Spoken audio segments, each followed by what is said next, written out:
Everybody wants something. Middle finger in the air, no fist pump. And me, Sean Wiz, got the bitch jumping. Bismillahirrahmanirrahim. Assalamualaikum warahmatullahi wabarakatuh. Kami dari kelompok 4 akan menjawab 2 soal yang diberikan kepada kami. Masing-masing dari kami akan memberikan jawaban yang berbeda-beda. Jadi untuk yang pertama di sini saya akan menjawab pertanyaan yang pertama, yaitu terkait fenomena bullying. Fenomena bullying ini dapat dikatakan sebagai patologi sosial karena dapat merubah perilaku seseorang dalam bermasyarakat begitu. Ada 2 contoh kasus yang dapat kita berikan. Yang pertama itu yang paling umum itu fenomena bullying yang ada di sekolah. Kita ambil contoh seperti misalnya Budi merupakan seorang siswa SMP di suatu sekolah. Setiap hari Budi ini mendapatkan perilaku dari teman-temannya yang suka mengambil barangnya, merundung, menghina, menjelek-jelekan, kadang memberikan kekerasan terhadap Budi, sehingga pada akhirnya Budi merasa bahwa dia ini tidak diterima, jadi akhirnya dia menyendiri, terus menghindar atau dapat dikatakan introvert, menutup diri dari masyarakat, tidak mau menunjukkan dirinya, sehingga hal ini dapat dikatakan patologi sosial. Terus contoh yang kedua yaitu fenomena bullying yang ada di sosial media, seperti misalnya seorang selebgram bernama si A misalnya melakukan mengupload sebuah foto, terus ada seseorang yang berkomentar buruk terhadap foto tersebut, memberikan tanggapan yang jelek, terus mendapatkan DM dari orang-orang, memberikan ancaman terkait hal yang diposting tersebut. Terus bagaimana tanggapan si selebgram ini? Tentunya mendapatkan hal seperti itu membuat dirinya merasa bahwa apa yang dilakukannya ini tidak dapat diterima oleh mereka. Jadi ketika mengupload lagi, mendapatkan lagi, otomatis hal-hal yang dilakukan ini membuatnya merasa memberikan tekanan batin, jadi merubah sikapnya gitu. Jadi hal ini dapat dikatakan patologi sosial karena misalnya apabila dia melakukan komunikasi di sosial media, membuat dia tidak dapat melakukan hal tersebut, dan kemungkinan akan berimbas kepada kehidupan sosialnya, di mana akan dia merasa tertutup, cenderung seperti menutup diri begitu, melakukan komunikasi dengan orang-orang. Jadi dari 2 kasus ini kita dapat kategorikan sebagai patologi sosial. Kita dapat mengkategorikan bahwa fenomena bullying ini dapat dikategorikan sebagai patologi sosial karena hal ini berimbas kepada tekanan batin seseorang, terus kemudian akibat tekanan batin merasa diri minder gitu dengan masyarakat, otomatis dia akan merasa terkucilkan gitu, menyendiri, tidak mau melakukan aksi sosialnya, berkomunikasi terhadap seseorang begitu. Jadi dapat menimbulkan patologi sosial. Terus pada soal yang kedua itu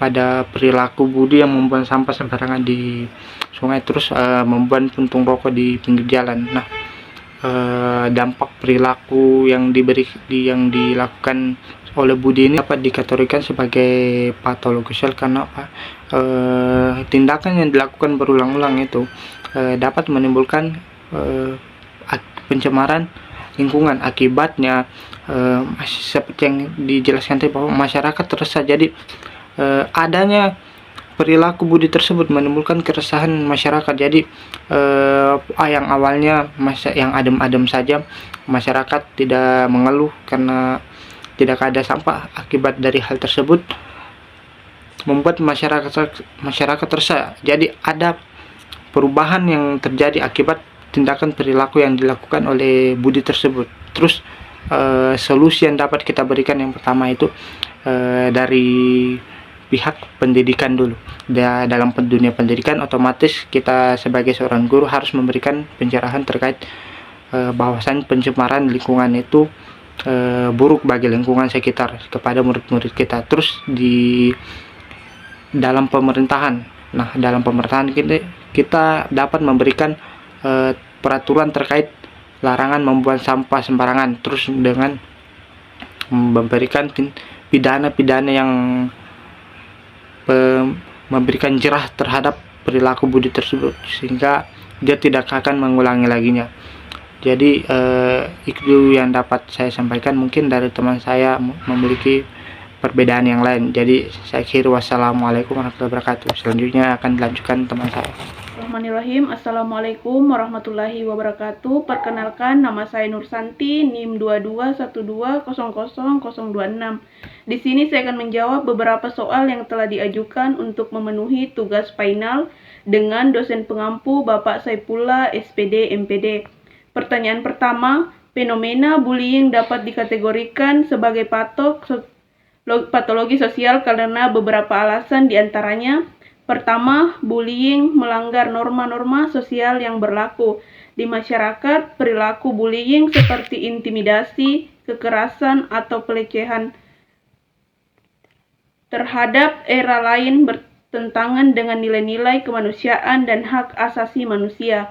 Yang kedua, bullying menimbulkan dampak negatif yang serius bagi korbannya, baik secara fisik, psikologis, maupun sosial.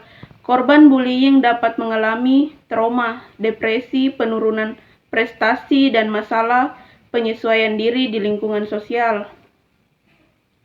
Contoh kasus pertama, di sebuah sekolah menengah, seorang siswa bernama Sinta selalu mengejek dan mengintimidasi teman sekelasnya yang bernama Resa yang memiliki kekurangan fisik. Sinta sering menyebut Resa dengan kata-kata kasar dan menyindir penampilan Resa di depan teman-teman lainnya.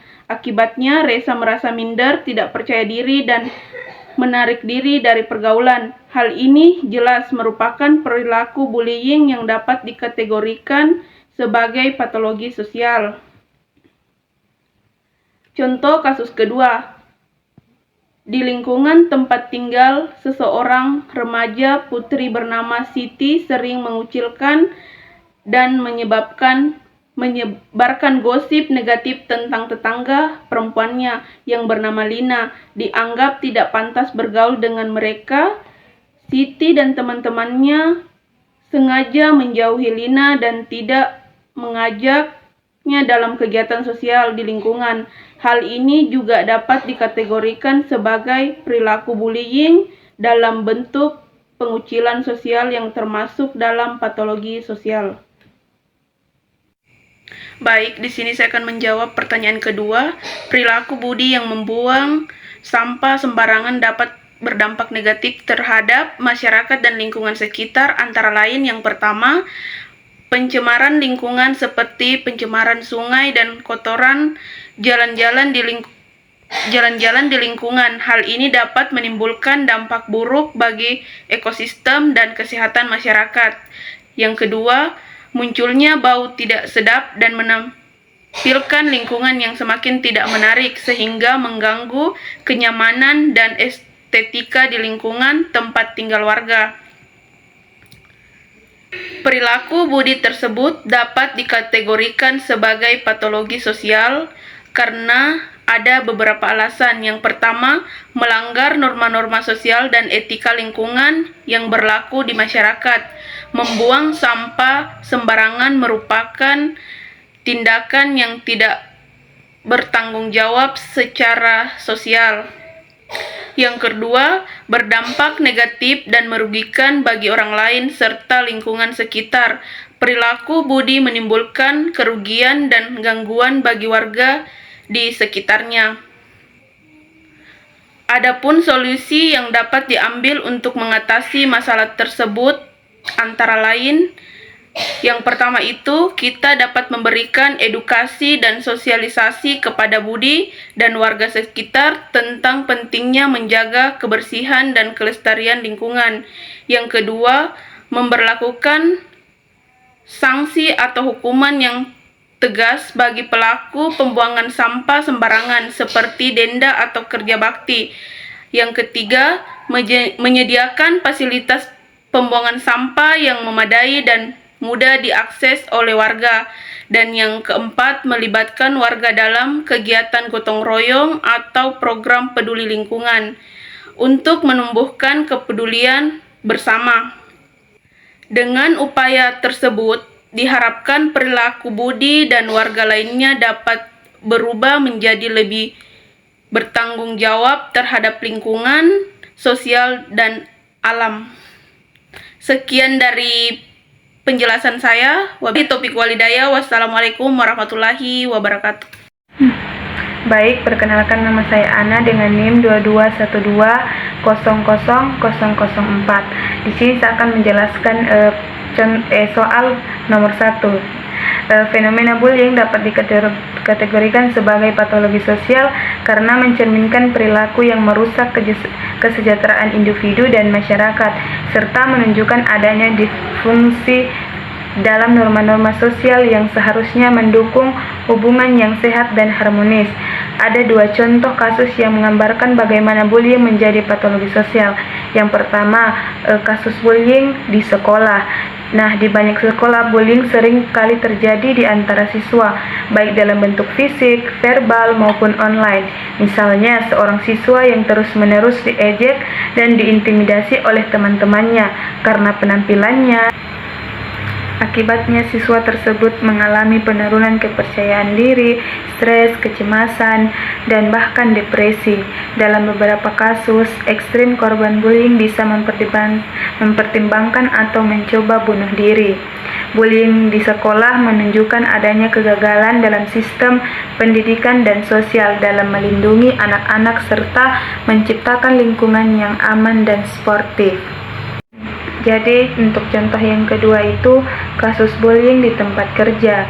Bullying tidak hanya terjadi di kalangan anak-anak, tetapi juga di dunia kerja. Misalnya, seorang karyawan yang terus-menerus diperlakukan tidak adil, diintimidasi atau dilecehkan secara verbal oleh atasannya. Hal ini bisa menyebabkan stres kronis, berkurangnya produktivitas, dan masalah kesehatan mental seperti depresi dan kecemasan. Dalam kasus yang parah, korban bisa mengundurkan diri dari pekerjaannya atau bahkan menggugat perusahaan. Kasus bullying di tempat kerja mencerminkan adanya disfungsi dalam budaya organisasi dan sistem manajerial yang seharusnya memastikan lingkungan kerja yang aman, adil, dan mendukung. Kedua contoh ini menunjukkan bahwa bullying adalah masalah sosial yang merusak hubungan antar manusia dan kesejahteraan individu. Fenomena ini mencerminkan adanya kegagalan dalam norma-norma dan struktur sosial yang seharusnya mendukung kesejahteraan bersama sehingga dapat dikategorikan sebagai patologi sosial. Di sini saya akan menjelaskan dampak perilaku sosial Budi terhadap masyarakat dan lingkungannya. Yang pertama, pencemaran lingkungan. Contohnya sungai tercemar, sampah plastik yang dibuang Budi ke sungai menyebabkan pencemaran air. Ini mengurangi kualitas air yang mungkin digunakan oleh warga untuk keperluan sehari-hari seperti mandi, mencuci, atau bahkan sebagai sumber air minum. Dan dampak yang kedua, masalah kesehatan. Contohnya bau tidak sedap, bau busuk dari sampah yang menumpuk dapat menyebabkan ketidaknyamanan bagi warga sekitar, bahkan bisa memicu gangguan pernapasan.